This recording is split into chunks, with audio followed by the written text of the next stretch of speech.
ஒரு மனிதன் வெற்றியாளனாக மிளிர்வதற்கும் அவனுடைய பழக்க வழக்கங்கள், தினசரி பழக்க வழக்கங்களுக்கும் நேரடி தொடர்பு உண்டு. இந்த பாதை ஜாதகத்தில் இருக்கக்கூடிய விஷயங்களே மாற்றிடும்.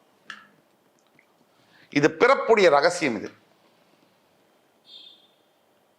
உள்ள ஆத்மாவா உங்களை உந்தும். தப்பு செய், நல்லது செய், இப்படி ஒரு உந்துதல் எல்லாருக்கும் இருக்கும்.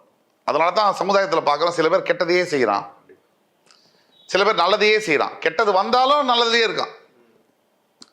அப்ப பிறப்புல அது இருக்கு. அதை மாற்ற முடியுமான்னு கேட்டா மாற்ற முடியும். பழக்க வழக்கங்களால் மாற்ற முடியும்.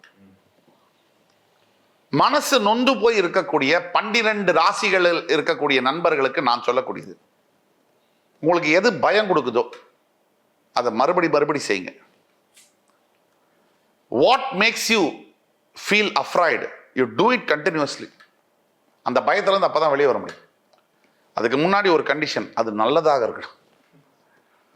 உங்களுக்கு பயம் தரக்கூடியது நல்லதாக இருக்கும் பட்சத்தில் உங்களுக்கு எது பயம் தரும்? ஒருத்தர் சொல்றாரு, எம்பிபிஎஸ்லாம் படிக்காதப்பா, உன்னால பாஸ் பண்ண முடியாது. படிங்க. விளையாட்டுத்துறையெல்லாம் போகாத, வாழ்க்கையே வீணாயிடும். விளையாடுங்க. அப்படிதான் நீங்க ஜெயிக்க முடியும்.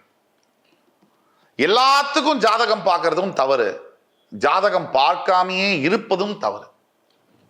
ஜாதகம் இன்னும் புரியுற மாதிரி சொன்னா, 6 கிரகம் உச்சம் ஒருத்தருக்கு ஜாதகத்துல. நீட்டுக்கா சோஃபா போட்டு படுத்து போர்வையை போட்டார், ஏசியை போட்டார், டெய்லி இப்படிதான் இருக்காருன்னா ஒரு கிரகமும் ஒரு வேலையும் செய்யாது, வீணாத்தான் போகும்.